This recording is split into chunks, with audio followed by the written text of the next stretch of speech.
Welcome back to Kona. We just finished up with the Bedard's house here, and now we're gonna head up here to the doctor's house.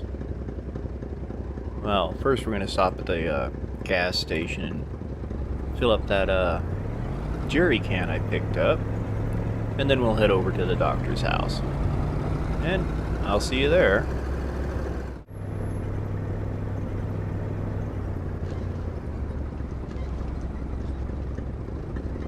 Well, here we are at the doc's house.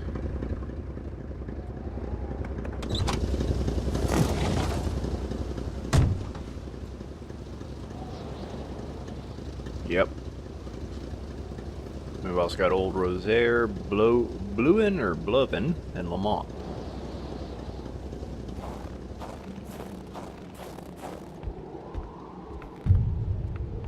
Dr. Beaupré's clinic. Although why a doctor would have his office at the top of a fair amount of stairs is beyond me.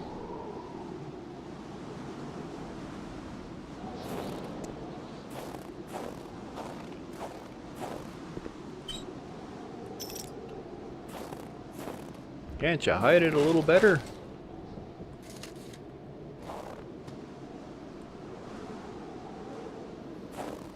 Let's see if there's anything around the house first.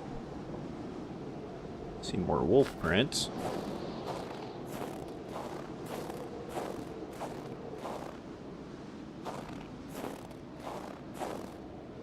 Looks like they got a little hungry for some garbage.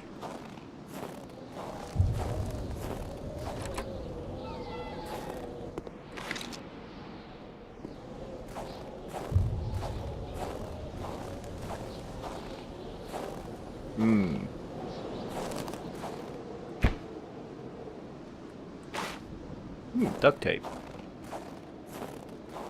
Good for repairing just about anything.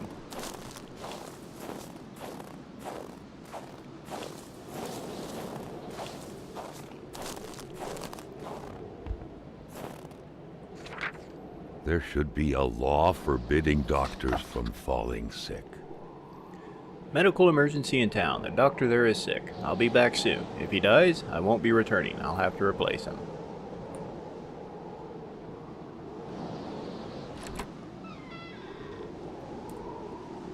In spite of Dr. Beaupré's goodwill, the place didn't look much like a physician's office. It could easily be mistaken for a sewing shop. You know, doctors do a bit of sewing, don't they?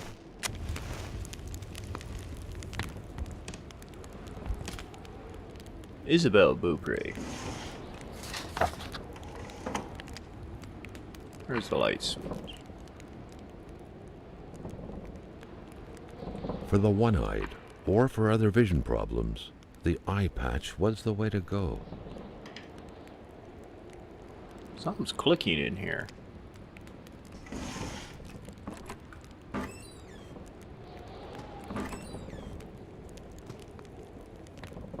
Attach wire. Attach wire to what?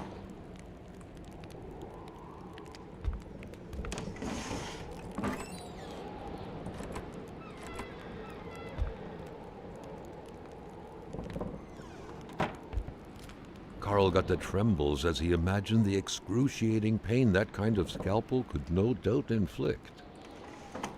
Within these miserable walls, patients probably felt more like in a slaughterhouse than in a doctor's office. That's a nice thought. What the hell's the light switch for the place? Are there even any lights in here?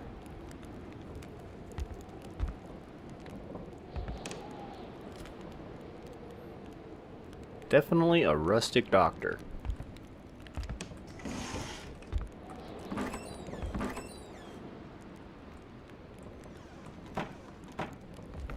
The injured could be recognized by the large stains of red, an informal nickname given to Merbromen, smudged all over their injuries. The good doctor, flanked by his beautiful spouse.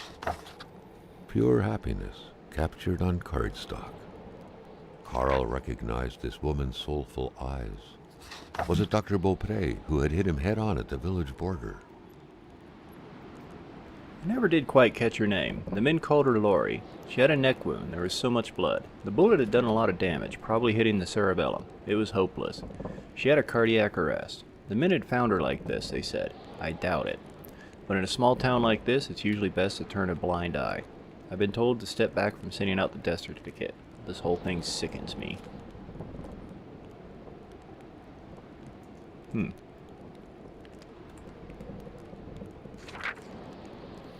Rosaire Armand.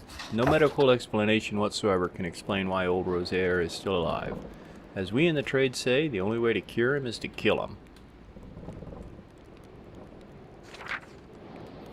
Sylvie Bedard.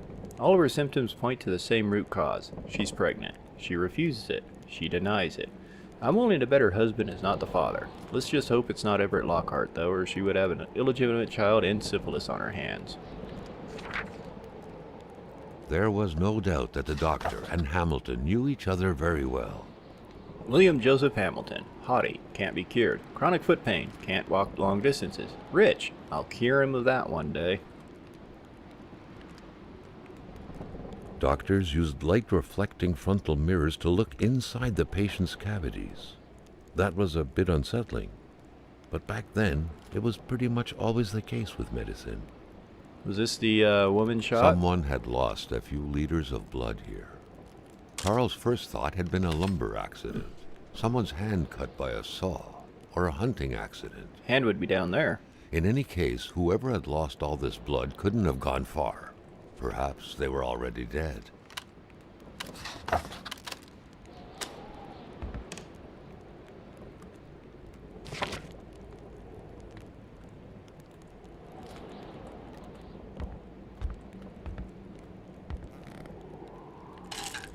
Aspirin. Dr. Beaupre had done his medical studies quite far from here.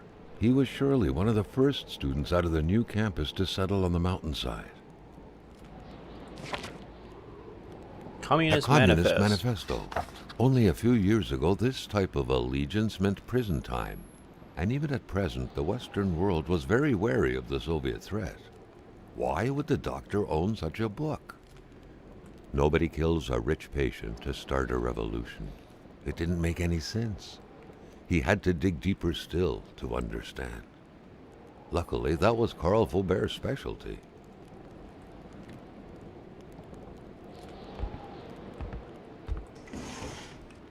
A chamber pot. Fortunately for Carl, inspecting it wouldn't further this particular investigation. Good thing.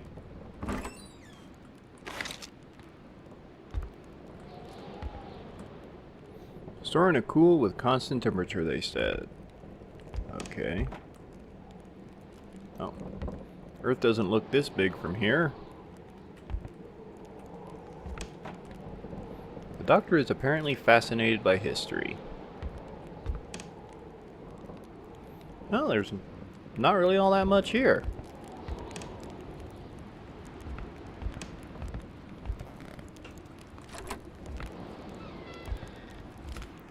Oh, let's go heat up a little first and check my map. Alright, so there's Doctor. We'll hit Old Rosaire.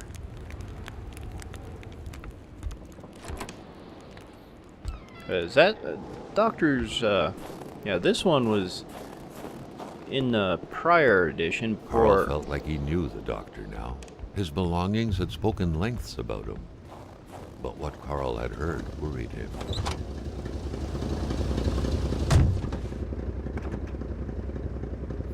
Old Rosaire was not in the early access that I had played previously, so that will be new territory.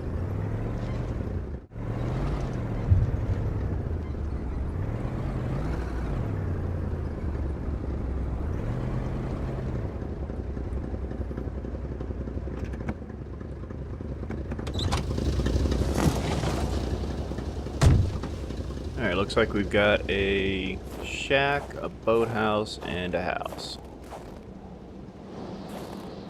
We'll check out this little shack first.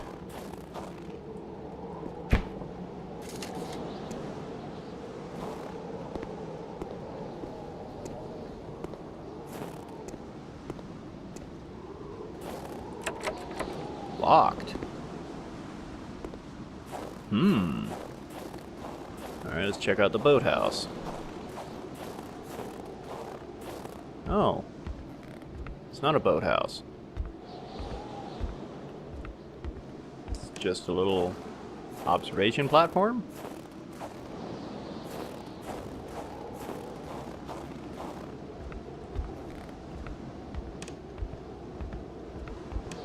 Anything around here? There's a big tub. Oh, barrel. What size is that barrel?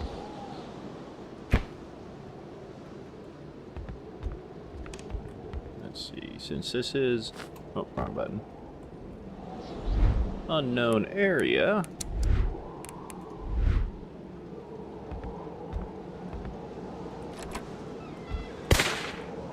Whoa, mon bonhomme.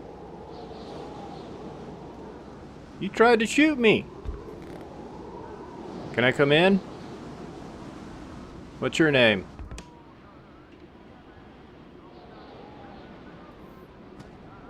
At Je least, m'attendais pas à ce qu'un étrange retontisse par ici. obviously. Moi te dire, je prends plus de chance depuis que ça rôde dans ce bout-là.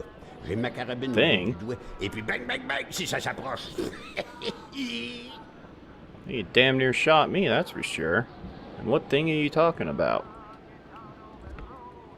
Si tu veux du linge chaud, parce que t'es habillé comme un gars de la ville, je dirais pas non à une bonne bouteille de caribou. Puis tu pigeras ce que tu voudras parmi mes guenilles. Okay. I don't have any caribou. You gonna let me check shit out? Gomme-moi la belle rose de la tulipe, qui se donne au yard sur le mercredi des cendres. C'est-tu pas effrayant, cette histoire-là? Sure, why not? Vois-tu le livre, là? C'est le Wendigo. Wendigo? Ouais, le Wendigo. Un guerrier qui devient un loup pour se venger de sa grosse peine. Et There was a time when hate waged war. Our hunters would decimate the great wolves who had taken our children. Our warriors could snap the necks of the cowards who would reach for our supplies. The deafening sound of rock and bone breaking was enough to satiate the hate, and the rivers of blood would express our remorse and apologies. voilà comme Thus pas was mieux à balance faire. maintained. Then came the whites. The legend of the Wendigo dates back to a time before anyone but the tallest trees can remember, a time of great cold and great aspirations. When the ships came and spewed men in their fire cannons, plagues and spinelessness. Balance broke forever. The dead were piling up on our ancestral lands. Too many bodies covered in moss, too much blood spilled on our stone, our bone-breaking hate did not suffice any longer. Tu marches, tu marches, tu marches. Tu sens des pieds. Must be lunch. Alright. I'll come back when I have a little bit of... Is this your bathroom? Yeah, it is. D'apparence que mon caribou tarde. Yeah, I'll go get your caribou. I'll go get your booze. Try not to shoot me next time. Again. Gadon, ça ouvre l'appentis. Oh, Ah, thank là, je you. m'en fous. Perds ton temps dans mes déchets tant que tu rapportes du caribou. What do you have in your shed anyway? I damn near shot the old man.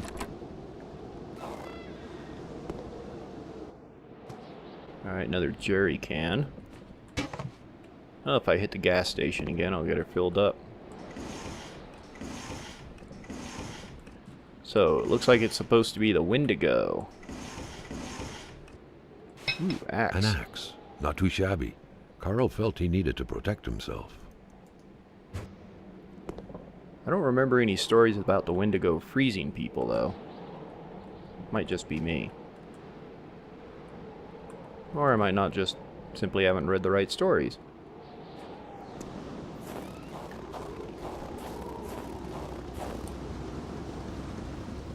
Okay, let's see.